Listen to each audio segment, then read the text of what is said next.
This is the Makerspace and the Catalyst. There are many resources for students to use here, including 2 3D printers. The 3D printers we have are Makerbot Replicators. The first thing you have to remember to do for the 3D printer is turn it on at a switch in this back left-hand corner.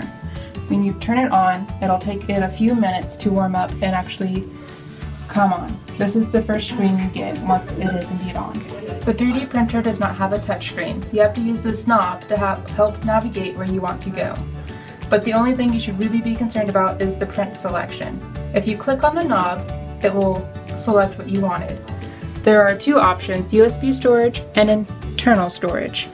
If you click on internal storage, it has examples already set into the 3D printer.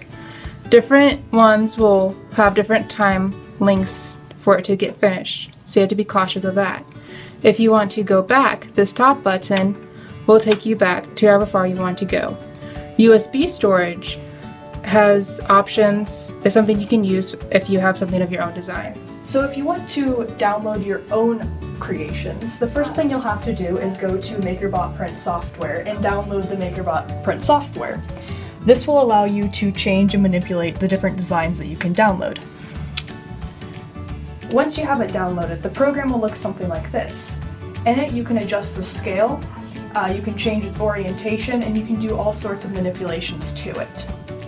However, in order to get a design, you'll have to go to thingiverse.com and create an account. There you can click Explore and go to Things. And from there are thousands and thousands of designs created by other members of Thingiverse that you can download and export to use on the printer. So, for example, let's choose something simple. A barn. What you'll do here is scroll down to Thing Files, and then you will download all the files. Once you have it downloaded and saved, you go to the Makerbot Print, select File, and Insert File. Alright, so once you have your file downloaded, you go over here to File, and click Insert File.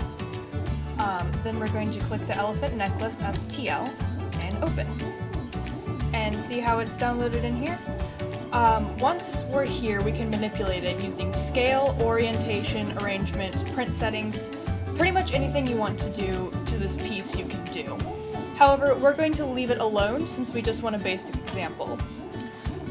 You need to make sure that you select the Replicator 5th generation and export in order to get it onto the flash drive and then take it to the Makerbot printer. So we have the right one selected, then we'll click Export.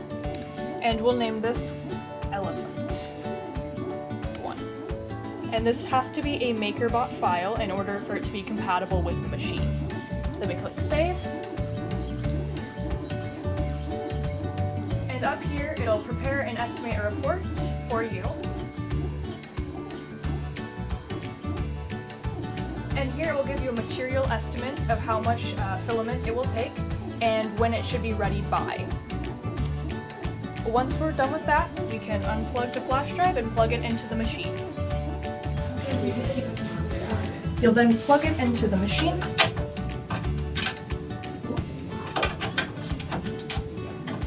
Scroll up to USB storage and wait while it loads your files.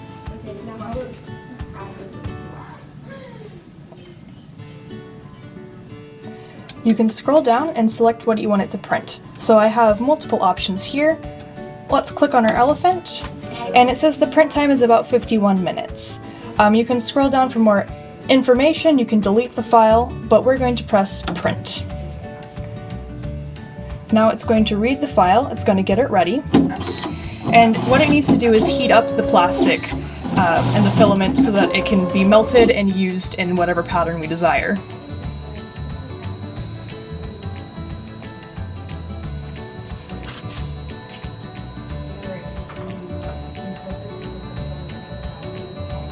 The printer will eventually heat up to 180 degrees Celsius, which is equivalent to 356 degrees Fahrenheit.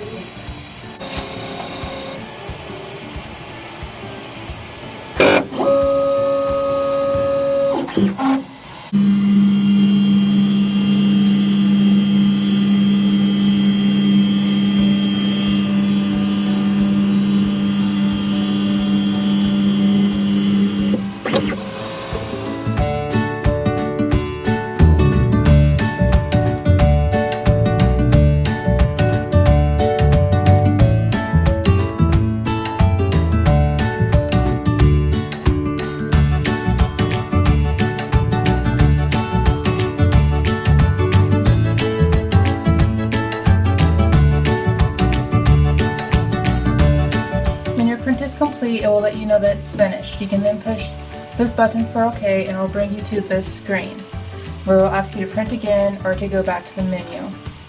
You will want to go back to the menu, select that, and then continue to go back.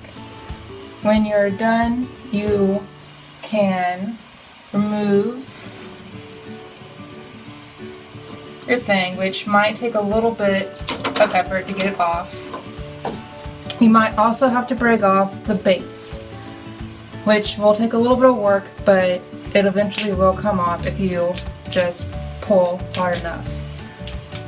You'll also want to remember to remove your flash drive from the 3D printer. Okay. When you have removed everything, you'll want to slide down to settings. Click settings, and if you go all the way back down, you can click the power off button and it will have to cool off. You will also want to remember to go back to this back switch to turn it off so that the lights and everything else will also be off. You have all that done, you have successfully learned how to use the 3D printer and the Catalyst.